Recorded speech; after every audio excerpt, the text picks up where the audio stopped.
do do do do. La dee do do. What is going on? You know what it's time for? I think it's time for another Chatty do. I do. I think that's what's going to go on, and hold on just to hold that thought. Just a second now. Should hold that thought. Sure should.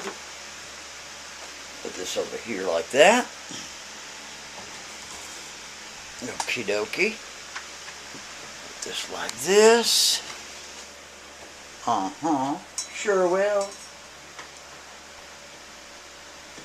And put a little light on the subject. You know what I think might be a good idea too? Is while we're having our Chatty do, I'm going to tell you a little story I made up today. It's a really short one. It's like a super short story, like original story. But it's not long enough to make it a long-winded, hour-long story. I mean, I probably could have. So anyway, for the people that don't know how the Chatty do works, well, you go get your water, whiskey, wine, or you're drinking milk or pop, or it doesn't even matter. Whatever you're drinking, go get it. Then we do a toast and we talk about absolutely nothing. You know, about things that aren't even going to change anything. The world's not going to change none of that sort of thing. Real laid back. No uptightness, none of that nonsense, right? So, Monty's drinking his honey whiskey here. Ooh, I love this stuff. It's really good. You know, Jim Beam puts out like a honey whiskey. That's damn good. Real good. Real good times. So I'll give you a moment to go get your drinks and that. Then we'll do our toast. Let's stir this up. All right? Okay. Now here's the thing. While people are getting their drinks, I'll just do my little opener here. Have you ever noticed people talking about the American dream? There's so many people, millions and hundreds of thousands of people trying to get here from every corner of the world because they've been conned or into dreaming about some American dream that it's really a big old facade if you think about it. I mean, is America the best country in the world to live? Yeah, it is. I mean, that's true. But when you're thinking about the American dream, it's really not even there. If you really use your brain and you really think about how it's really not there. It's all a facade. It's a fairy tale. You know, people say, well, I'm going to have my sweetheart, my girlfriend, or my wife, and we're going to go buy a house with a white picket fence, and we're going to do all of these things, but they don't understand that for the most part, it's illegal for property to own property. This is why you have to have property tax. So when you go buy a piece of property or a house or something, you don't ever own it, ever. The same thing with your car. You could pay cash for your car, but guess what? You will never, ever own it. Truly own it. Because you have to pay yearly tax via your tax. And then depending if it's an older model, you got to pay yet another tax for this smog or whatever. You got to go make sure you got the right emissions. So essentially what's going on is because the companies didn't do their jobs and make sure that the emissions were good, then the state's got to come back and charge you $25 every couple of years to test it to make sure it's okay and all. It's a big fraud, dude. It's a scam. Have you ever noticed at your workplace or when you go somewhere to get you're renting a place or leasing a place, whether it be an apartment, a condo, a townhome, a house, whatever. They got this long-winded freaking contractual agreement. And in the contractual agreement, it states without a shadow of a doubt, you must give 30 days before you leave. Same thing with employment. You must give 30-day notice. You got to tell us 2 weeks in advance that you're leaving. It's all one-sided garbage. Because I tell you what, they want to get rid of you. It's immediate. You come in on a Monday, you think everything's honky-dory. You work all week long. Come Friday, they're like, hey, Howard? Yeah, today was your last day. See ya. Get a box. And then as he's carrying his box, he's being escorted out by security. Everybody else is looking at him like he just got pulled over by the police. Oh, that guy got fired. You can tell because he's got the box. Right?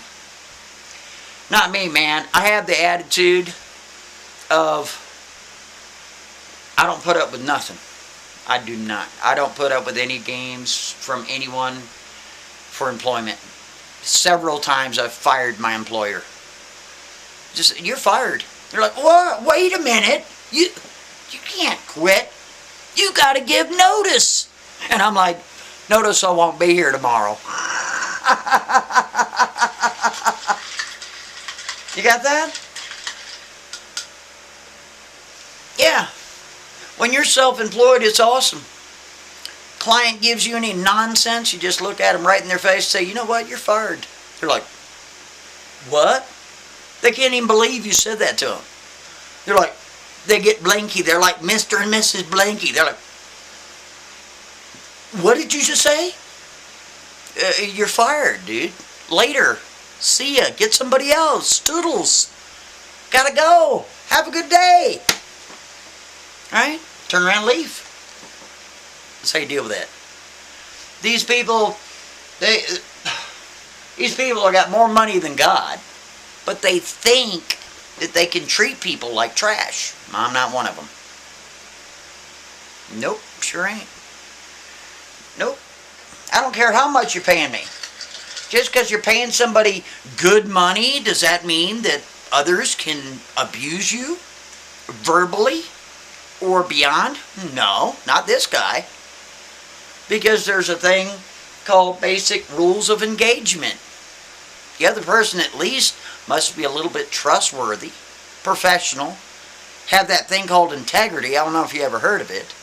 And if they don't, see ya. There's millions of other people to go work for. I don't have to work for you, buddy. You know what I mean? So, I just thought that was important to burp out. Let's go ahead and have our toast, shall we? Here we go. Here's to me. Here's to you. Here's to old. Here's to new.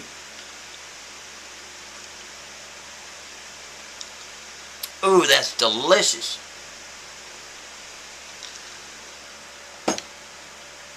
People think when they get fired it's the end of the world. But it's really not. Have you ever noticed for all the times that you either got fired or you fired someone else, within a very short time span, a better opportunity has come about? It's kind of like the universe is shaping you into such a direction that's saying, dude, it's time to let go, or dude, you know, it's time for them to let go because there's something new over here. Whereas if you were oblivious to it and you're a lot of ass kissing or whatever, then you'd be stagnant in that area. In other words, what I'm trying to say is, if you personally have ever gotten fired from a job, or you had to fire your client, for those of you that are self-employed, you know exactly what I mean. I think in 17 years that I've been employed myself or self-employed, I think I've only fired 2 clients out of hundreds. Only 2. That's really not that much. No. And their jaw hit the floor. They couldn't believe it. They couldn't believe I fired them. Right there on the spot. I was like, what'd you say to me? And then they repeated their garbage. I said, you know what? I think you're fired. Fight? You can't fire me. I hired you. I'm like, yeah, I can. You're fired. Turn around and leave. You're not going to talk to me like that today or any day. How do you like that? Turn around and walk away. Drive off. And they're flipping out. Damn phone's ringing off the hook, sending you text messages and stuff. Well, you can't do this to me. I just did. What you gonna do about it? Nothing. Who are you gonna call when I'm the boss? Who? Go get another contractor. It doesn't matter to me. I don't care. Doesn't matter to me. Who cares? So what? Big deal. Yeah. Life is all one-sided. It's all one-sided. The whole system is one-sided garbage. So when we think of the American dream, it's not a dream. It's someone else's dream. People talk about, well, one day I'm going to be self-employed and I'm going to this and I'm going to do that. Listen, to be self-employed is extremely difficult because for that paycheck, if you want to call it that, to come in every week or every 2 weeks, you have to rely on who? You have to rely on yourself. And a lot of people don't have the nerve or the business sense to rely solely on themselves. They would rather rely on a company, or because they have no other, I'm not going to say it's not that they don't have any other alternative, but in that area, because they've always been taught that if you truly want the American dream, that you're going to work for someone else. But listen, when you work for yourself, it's almost like a nightmare. Because you got to make sure that every week that you're working, you're setting up work for the following week. It's difficult, is what I'm trying to tell you. Just because you're self-employed doesn't mean you're going to be a rich man or a rich woman. It doesn't work like that. And sometimes it's extremely costly because you got to have, tools. What if something breaks? What if you break something out? It's difficult to be self-employed. You think it's not. It is. It's extremely difficult.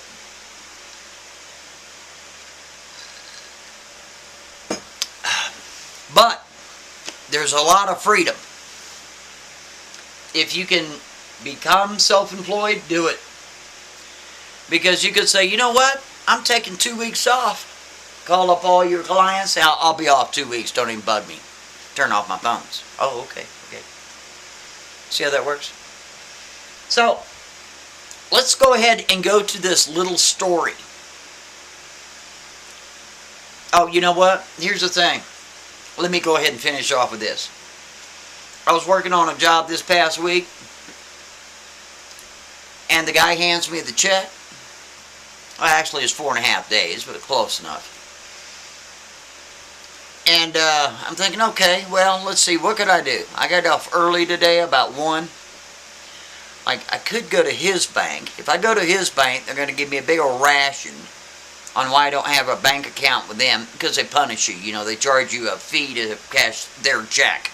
It's ridiculous. Or I take it to my bank, and it'll take, a couple of days to clear and all that nonsense. But seeing it's Christmas holidays, it probably won't even clear until like Wednesday. I'm thinking, well, I'll just go to his bank because, it's just peace of mind.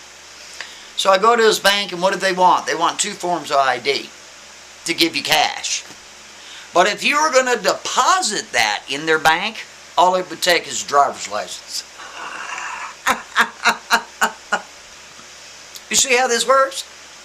If you want to give the money to them and open up an account, just give me a driver's license. We're good. Because driver's license got your picture on it, right? Got your name, got that long-winded number, which is essentially the window of your life. As far as police go, they just punch that number into their computer databases, and all your, your state stuff, national, all of it comes up, right? So they just require a driver's license. But if you want cash in your hand, they want 2 forms of ID. Boy, I tell you what, times have changed, hasn't it? But I had to admit, when I went there, cash that check, they did require 2 forms of ID, which I did have on me. It's not a big deal.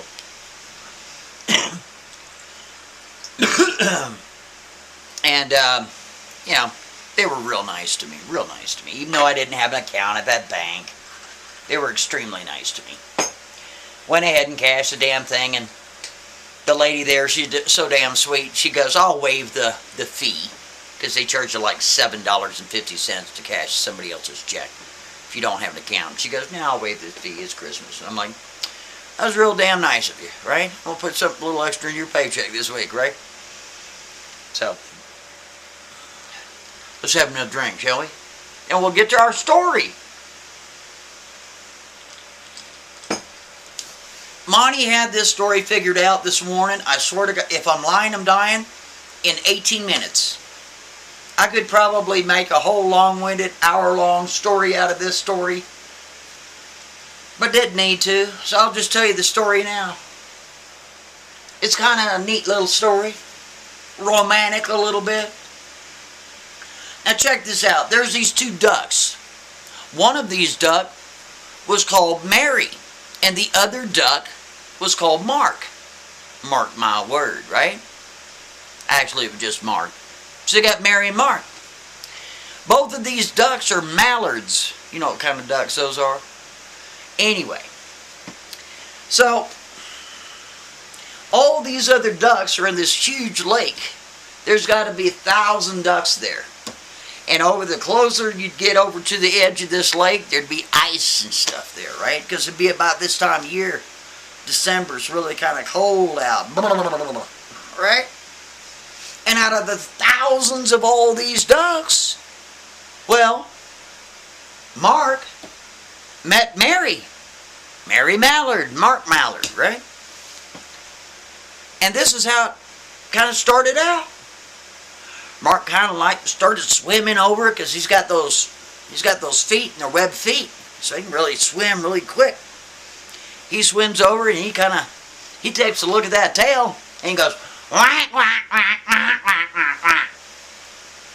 Which translated into English means, hey, let's just fly on out of here and let's go to a private pond I know. You know.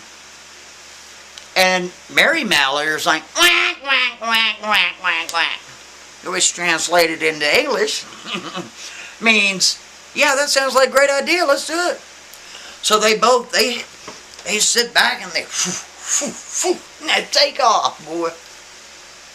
And they're flying over, right? And they see Mark Mallard, he's flying over and he sees a big old construction job. They're building a bunch of apartment complexes on the left-hand side. You got the big old pond here. They sum in, he goes in for a landing. And then they land up in the water. Then, of course, Mark Mallard, he looks over at Mary. She's kind of a good-looking duck, if you get my meaning. Real nice tail on her. Right? Mark Mallard, he's like, whack, whack, whack, whack, whack. Which translated into English is, you know what? You're one good-looking duck. I'll have you know, Mary, I'm so glad that I met you. Mary turns to Mark, whack, whack, whack, whack. She's like, well, thank you. That's translation in English. Anyway, before you know it, you had Mark Mallard. He was taking his beak, or his bill or whatever, and he's kind of like nudging it on her neck and carrying on about and they get kind of close and, right? They're just kind of floating off in their own little corner. They spend the whole night there. It's just him and her. Boy, I tell you what, something else. So next morning, after they get a good sleep, Mark Mallard looks over to old Mary Mallard. Says, you know what? Let's go get something to eat. I know just the place. Well, see, old Mark Mallard's going to take her over to a park. And over at this park, there's all kinds of people to feed the ducks. Free food, right? So they take off. He's guiding her along. They're just flying around, carrying on about. He's looking down. He sees his people feeding all the little ducks in the little pond down there. He comes in for a landing. Right? So you got Mark and Mary Mallard, they're over there, they're eating all the little bread, and all these little people, these little kids, all these adults and such, they're feeding, they're chumming all the little ducks in the water. Huh. Pretty nice of them, right? And old Mark Mallard, he turns to Mary Mallard and says, which translated into English is, damn, free food. I sure do appreciate it when people give us free food. We don't have to work as hard to go sustain for ourselves for the day. It's free food. What a deal. Such appreciative. And old Mary Mallard, which translated into English, is like, yeah, it's damn nice of these people.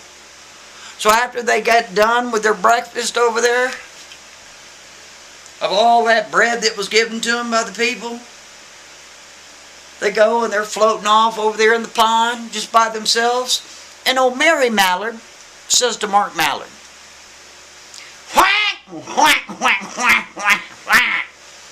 translated into English is, hey Mark, do you believe in reincarnation? There's a little bit of a silence. And Mark goes, which translated in English means, yeah, I think I do.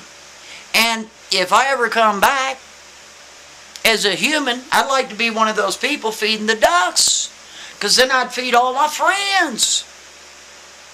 Because I really appreciate it when people give us free food. Don't have to work as hard.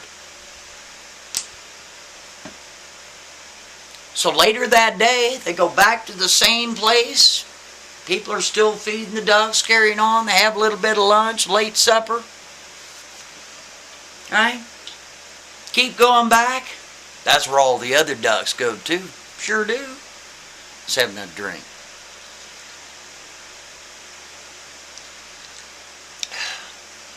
So Mark Mallard looks over at Mary.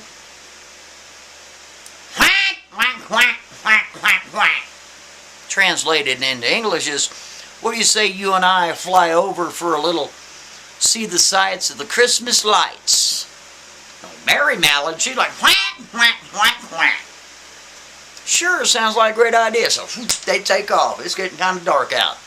They're flying over and they're looking down all the Christmas lights, and they hear all the little Christmas songs in some areas. And then they fly over here and they hear, they're looking down and seeing all the beautiful lights and the houses and the buildings with all the flashing Santa Claus and reindeers and carrying on and about. I tell you what, it's kind of romantic. Got old Mark and Mary Mallard flying over, seeing the sights. Something else. They do that for a good hour and a half. You'd think they'd be tired, but a lot of it was gliding. Right? So they go down to the pond, the secluded pond there, nestle off, go to sleep. Hell, now it's a Saturday morning. They wake up. Mark Mallard looks to Mary Mallard, which translates into, hey, you want to go for a fly? We go out to the plains there. It's really beautiful this time of year. There's a couple of clouds in the sky. Sure was. Wasn't raining or snowing, just kind of chilly. So Mary Mallard's like, sounds like a great idea. So they they take off. They don't even go for breakfast, nothing. They're flying along, and like I said, it's a little cloudy that day. They're seeing all of this stuff, and little farmhouses, not so much population carrying on. Just really beautiful nature-like, you know? And all of a sudden you hear, and old Mark Mallard, he gets hit, and old Mary Mallard, she doesn't understand why Mark Mallard's falling out of the sky. She flies around like this. She comes around, and she's investigating. She hears, again, she gets hit. And she goes on down to the ground. And the next thing you know, what's going on then? They find themselves upside down in the mouth of a bird dog. And with only a couple of minutes, the next thing they find themselves is in some sort of duffel bag or some sort of bag, because they're hunters and they're hunting for ducks. You know, Mary Mallard's upside down and she's looking over at Mark. Mark's eyes are closed. He's not saying anything. She can't even hear him breathing. She's sitting right next to him. Quack, quack, quack, quack. Translating into English, it's like, Mark, are you okay? Are you okay, buddy? He's not breathing. He's not saying nothing. Before you know it, old Mary Mallard, she starts seeing these little black dots and lights out, buddy.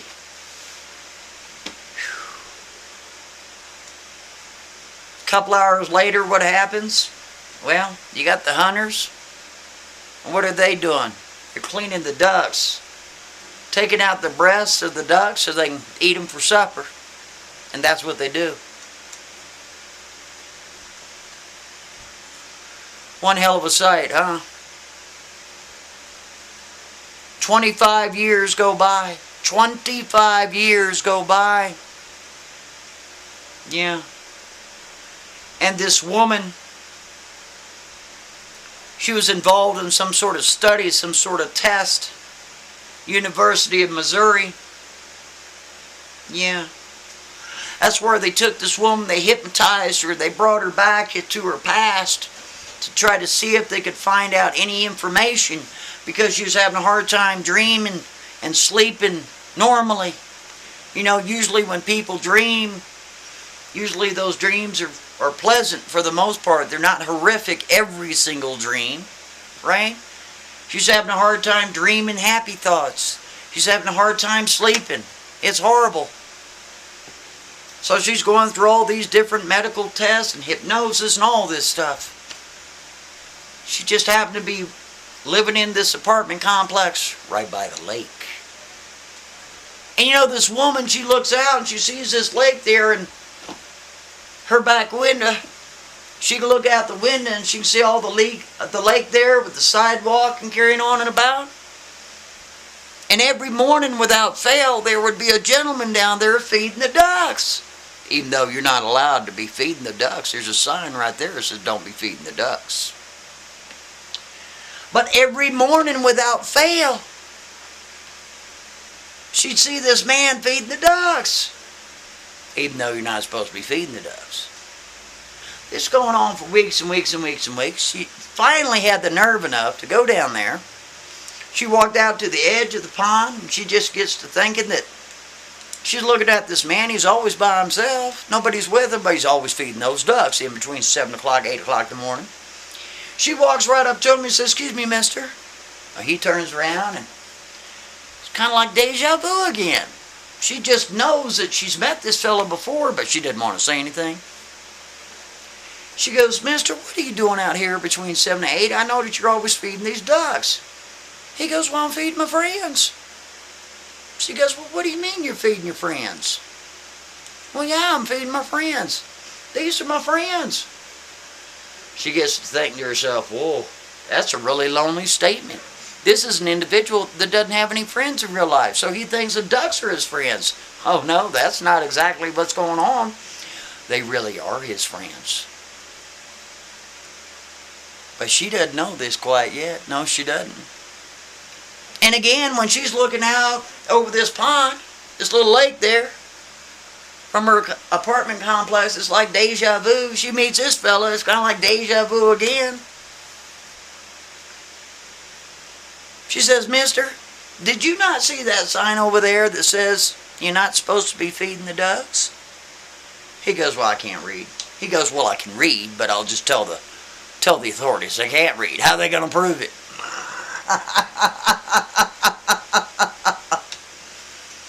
Great line. Go ahead and have a drink, see?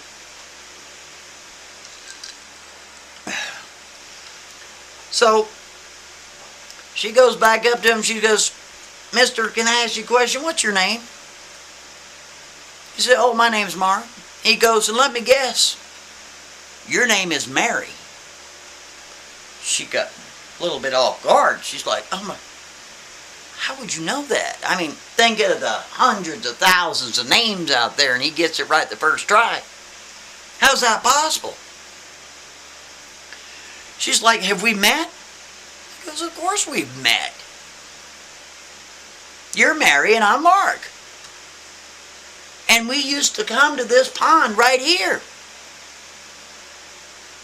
And we used to have some really romantic times when both of us were ducks. You don't remember? And she starts getting this vague, kind of very vague. She's starting to remember that he might be right. And then he turns to her and says, don't you believe in reincarnation? Isn't that a good little story? It sure is. See, Monty, I have to look at information one time, just once, and I can create an entire story from it. And sometimes things are meant to be. I truly believe this. Try to imagine this. Try to imagine that you go to somebody's page that you don't even know who they are. And this person has had videos up for maybe a year or a couple of years. And the video that you just happen to pick, not because of title, but because of image, the very video that you pick, for whatever reason, gives you such inspiration. Try to imagine that. Because things are meant to be, ladies and gentlemen. That's all there is to it. That's all there is to it. Things are meant to be, and they are that way. I know that's deep. I'm so sorry. But that's just the way it is. That's the way it is. True story. Monty gets inspired pretty easily on a deep level. And that's exactly how that story came about. Because a certain somebody made a comment in a video, in a real life video that they put out, talking about they're not supposed to feed the ducks. And if they get caught, what are they going to say? They're going to say they don't know how to read. And it inspired me to write that story. Well, I didn't write it, I just remembered it. Let's have another drink. That's a really good little story out there. Wank, wank, wank, wank, wank.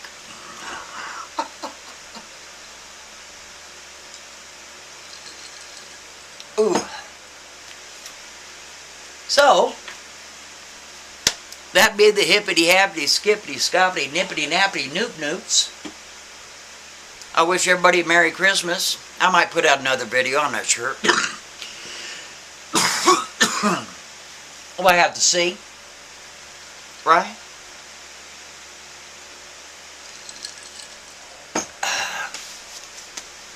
Please chime in. I'm Monograph, and if you can't speak freely or simply not free.